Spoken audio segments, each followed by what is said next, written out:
Of all the games that was released in 2017, the game that went most under the radar was Agents of Mayhem.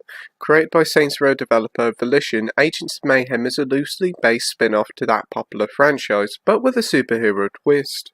The game was literally came out of nowhere and pretty much flopped as folks kept asking why are we getting this instead of a new Saints Row. As the price dropped to under $10, I decided to pick it up and give it a go, and you know what, the game is not bad at all. Here's my review. Agents of Mayhem is set in a futuristic version of South Korea's capital city, Seoul, and see the Agents of Mayhem, a group of international anti-heroes, as they try to stop the various evil plots of Legion and its head boss, Dr. Babylon. The story itself isn't really nothing special, but its script is played very much like a Saturday morning cartoon, but with loads of swearing and rude jokes, and while some gags do miss the mark, there are a few times when I did laugh.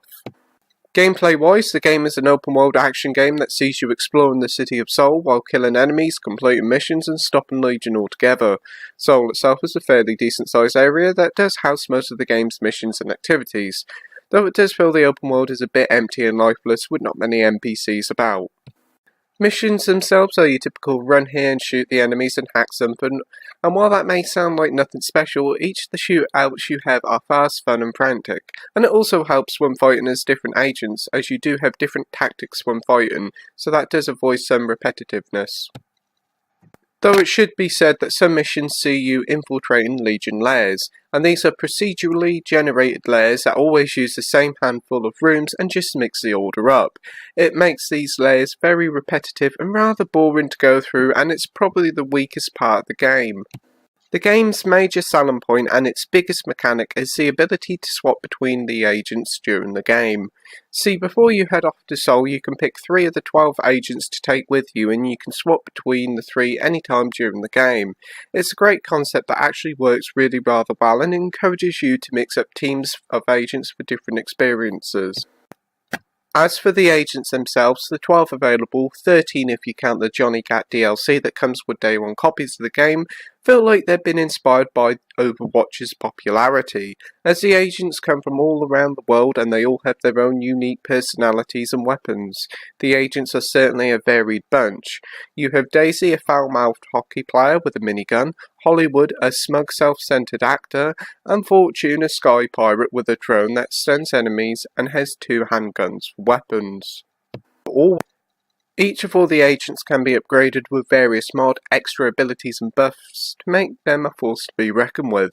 You'll always receive new upgrades and ability, even only playing for a little while, so it's certainly a nice form of progression that always keeps you coming back for more. As for the game's length, the main game missions see you tackling different Legion lieutenants' plots until you eventually face off against the Legion leader Dr. Babylon, and it will take you around 15 hours to see the game's conclusion. If you want to unlock all the agents, there's some bonus missions to complete, as well as a bonus episode for all characters, bringing the amount of missions up to a decent 55. Completing the other missions does add a fair few hours to the game's runtime.